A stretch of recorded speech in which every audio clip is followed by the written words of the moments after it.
قربانیاں گزرانتا. قربانی کیا تھی پاک صاف ہونے کے لیے. وہ بھائیوں کیا کرتا, 2 پرندے لاتا. 2 پرندے لائے جاتے. بھائی اندر آ جائے. 2 پرندے لاتا اور ساتھ کیا کرتا کہ مٹی کا برتن لاتا, پھر ایک لال ڈوری لاتا, 2 پرندے لاتا, پھر ایک لکڑی لاتا اور پھر زوفہ لاتا. یہ چیزیں وہ کاہن کے پاس لاتا. اور لکھا جو مٹی کا برتن تھا وہ بہتے پانی کے اوپر لکھا ایک جانور کو, ایک پرندے کو اس کے اوپر ذبح کیا جاتا بہتے پانی پر.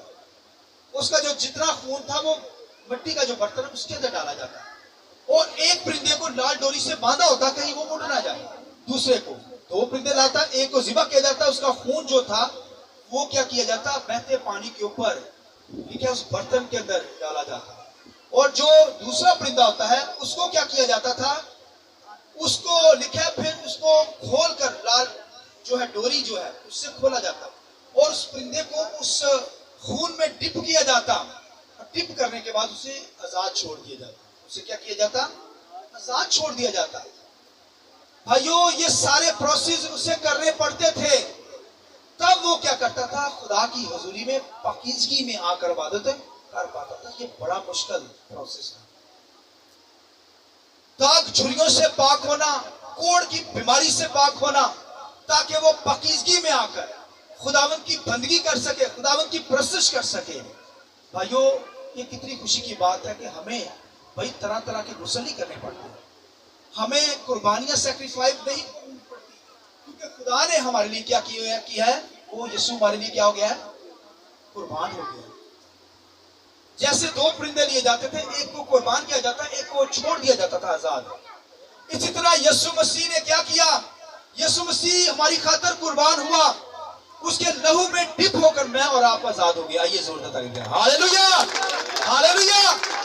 بھائیو جس طرح پرندے کا بھائیو ایک کو ذبح کیا جاتا, اس کا خون لیا جاتا برتن میں, اور دوسرے پرندے کو پکڑ کے اس کو اس خون میں ڈپ کر کے اس کو چھوڑ دیا, آزاد کیا جاتا تھا. اس طرح یسوع مسیح بھائیو ہماری خاطر قربان ہوا, اس نے جان دی, اس کے لہو میں ڈپ ہو کر میں اور آپ بھائیو آزاد ہو گئے. میں چاہتا ہوں اس بات کی ہم زوردار تعریف کریں, ہاللویا ہاللویا.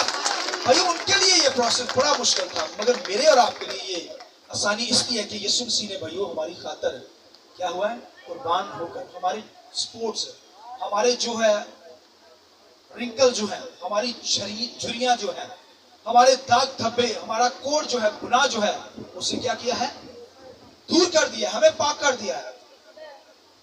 حالانکہ کوڑ کے طرف سے بائبل میں حوالہ ملتا ہے لیڈیز کا, لکھا ہے کہ مریم جو تھی, لکھا موسیٰ کی بہن, خداوند کے کلام میں لکھا ہے موسیٰ کی جو بہن تھی, بائبل میں لکھا ہے موسیٰ کی بہن, لکھا ہے کہ موسیٰ کے خلاف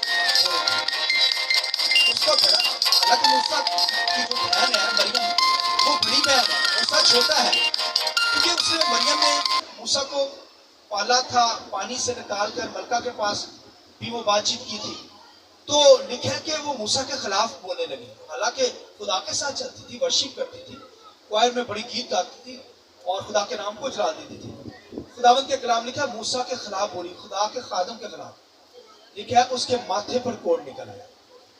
مریم کے ماتھے پر کیا ہوا, وہ کوڑی ہو گئی. 1 سیکنڈ کے اندر کوڑ ہوا ہے, آپ دیکھیے کوڑ 1 سیکنڈ کے دھبا نکلا ہے. اور لکھا ہے کہنوں کو پتا چل جاتا تھا کہ یہ دھبا جو ہے یہ کس چیز کا ہے, تو وائٹ سپوٹ نکلا ہے, وائٹ دھبا, اور اس کے اوپر سفید بال, اس کا مطلب ہے کوڑی ہو گئی. اور خداوند کے کلام لکھا ہے خدا نے مریم سے کہا کہ تیری ضرورت بھئی میرا بندہ موسیٰ, تو موسیٰ کے خلاف بول اٹھی ہے, جبکہ میں اسے اپنا دیدار دیتا ہوں, اور تو کیا کہتی ہے کہ موسیٰ ہی رہ گیا کلا. جس طرح آج ہمارے بہن بھائی اکثر خادموں کے خلاف بول اٹھتے ہیں. بھائیوں خدا کے خادموں کے خلاف بولنا خطرناک ہے, کوڑی ہو سکتے ہیں, مصیبت میں پڑ سکتے ہیں, بیماری میں چلے جا سکتے ہیں. ہم تو بول جاتے ہیں نا رشتے ناتوں کو پیچھے رکھتے ہوئے, وہ دیکھی جائے گی رشتے ناتے نہیں سارے. بھائی خدا کا خادم جو ہے مریم سے حساب لگائے. مریم حالانکہ بڑی اسپرچول تھی مگر بول اٹھی موسیٰ کے خلاف. خدا سننے والا خدا ہے. خدا نے کہا آجا پھر ادھر. خدا نے لکھا اسے کوڑی کر دیا. موسیٰ اور ہارون نے پھر لکھا خدا سے معافی مانگی, خدا سے कहा खुदा इन्हें माफ कर दे। दुआ उठाई उसके लिए। मूसा हारून ने 7 दिन पाक रही, बंद रही कमरे में। तो खुदावंद के कलाम लिखा तब जाकर वो पाक हुई, खुदा ने माफ कर दिया उसे।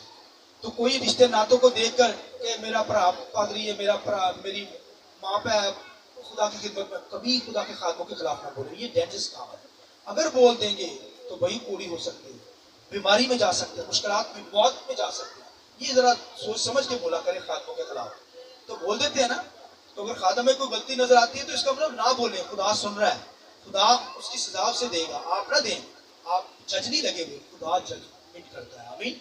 खुदा जज करता है, आप ना करें, वरना आप करेंगे तो फिर खुदा आपकी इदालत कर देगा, आपको सजा देगा। देखिए मरियम कोड़ी हो गई, देखिए 7 दिन तक नापाक रही, तब जाकर खुदा ने उसे फिर क्या किया, खुदा की हुजूरी से आउट हो गए। तब 7वें दिन के बाद फिर जाकर 8वें दिन वो क्या हुई, गुस्ल करने के बाद, कुर्बानी चढ़ाने के बाद, तब वो खुदा की हुजूरी में आकर खुदावन की इबादत करने लगी। और बाइबल में लिखा है एक बादशाह था, यूसिया बादशाह। सुनिए, यूसिया बादशाह के बारे में लिखा है कि उसे लिखा है वो बादशाह था और लिखा है फौरन लावी काहिन बनना चाहता था, और साथ बादशाह भी है, फिर लिखा है बहूर भी जलाना चाहता है कल में। खुदा ने कहा यार तेरे बादशाह बनाया कि तू और कमा जी पे जा रहा हूँ। लिखा है जाकर जबरदस्ती हैकल में घुसकर उसने लिखा है बहूर जलाया।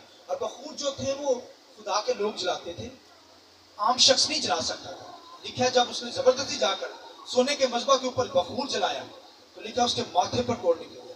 काहिनों ने बड़ा उसे समझाया, बादशाह सलामत ना कर, ना ऐसा काम कर, तेरा काम नहीं है, तेरा काम बादशाह होना है, बादशाही करनी है। तू काहिन का हिस्सा लेना चाहता है, काहिन की खिदमत लेना चाहता है, वो पास नहीं आया। लिखा है उसके माथे पर कोड़ निकल आया, और जब उन्होंने देखा ये नापाक हो गया, कोड़ी हो गया, तो लिखा उसे लिखा धिक्के मारकर काहिनों ने उस बादशाह को लिखा है हैकल से निकाला, क्योंकि हैकल नापाक हो चलेगा। खुदा जो है वो पाकीज़गी में हमारी बातें सुनता है। खुदा चाहता है, क्योंकि खुदा पाक है, हमें भी वो चाहता है हम पाकीज़गी में खुदावंद की क्या करें, इबादत करें। लिखा उस बादशाह को, यूसुफ बादशाह को लिखा धिक्के मारकर निकाल दिया गया, और लिखा वो उसे कमरे में रखा गया।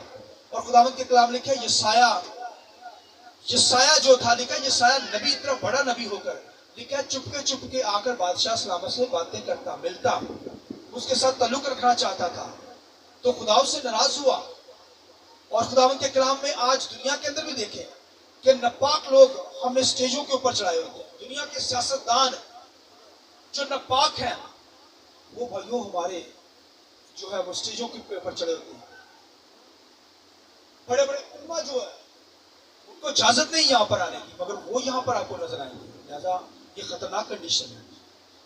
यहाँ पर वही आएगा जो पाक है, जो यीशु के लहू से धुला हुआ है। आमीन।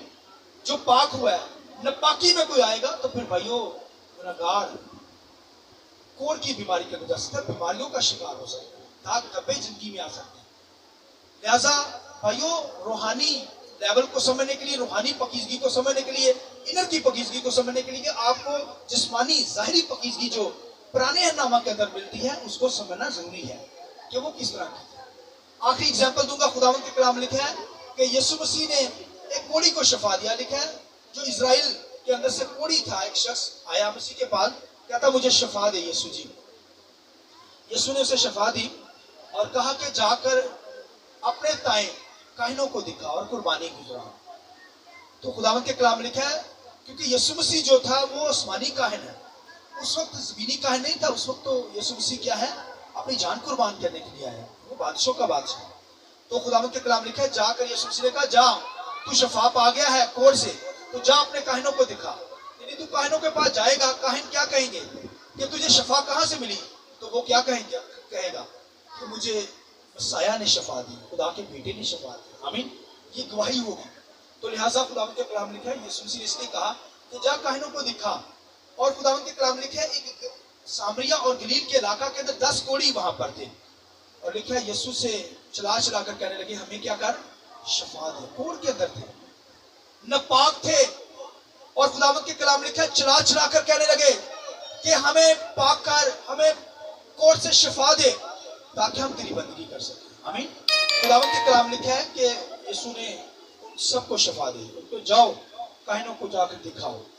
और उसके मुताबिक सेक्रीफाइस गुजारा।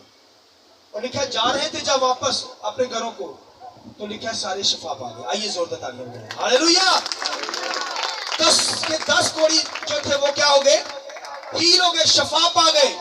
और लिखा है उनमें से एक कोढ़ी जो था सामरिया का कोढ़ी, बाकी इजरायली कोढ़ी थे वो शफा पा गए, एक सामरी था कोढ़ी 10 में से। उसने कहा कि मुझे तो सेक्रीफाइस गुजारनी नहीं आती। सोचा, उसने कहा कि मुझे सेक्रीफाइस तो गुजारनी नहीं आती, तो फिर इसका मतलब है कि मैं उसी के पास जाता हूं जिसने मुझे क्या की है? शफा दी। सफल है। तो मैं बस आखिरी बात करने लगा, सिर्फ आप थोड़ा सा इधर हो जाए अगर हो सकते हैं।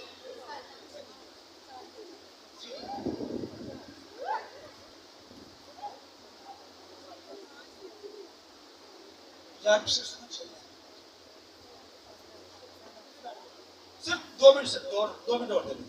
तो खुदावंद के कलाम में लिखा है कि वो 10 कोढ़ी में से एक कोढ़ी जो था वो वापस जो है वो मसीह के पास आया। और यीशु मसीह ने कहा क्या, और 9 जो है वो किधर है? तो वो आगे निकल गए थे। तो 9 है वो किधर है?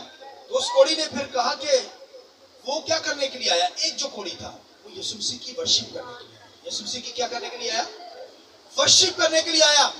लिखा है वो कहते उसने सोचा कि मैं उसी के पास जाता हूं, मुझे कुर्बानी तो गुजारनी नहीं आती, लेकिन जिसने मुझे शफा दी मैं उसी के पास जाता हूं। आमीन। तो यीशु मसीह ने उससे नहीं कहा कि तू जा वहां जाके सेक्रीफाइस गुजार, कुर्बानी गुजार। यीशु मसीह की भाई वो वर्शिप करने लगा, वहां पर इबादत करने लगा, खुदा के नाम को जलाल देने लगा, यीशु मसीह की वर्शिप करने लगा। और फिर ये लिखा है कि क्योंकि पाकीज़गी की हालत में ही कोई वर्शिप कर सकता है, पाकीज़गी की हालत में कोई इबादत कर सकता है, वर्शिप कर सकता है। आमीन। तो लिहाजा जब वो पाक हो गया है तो फिर वो उसने क्या की? खुदावंद की प्रशंसा की, खुदावंद की इबादत की, खुदावंद के नाम को जलाल दिया। आमीन। मैं चाहूंगा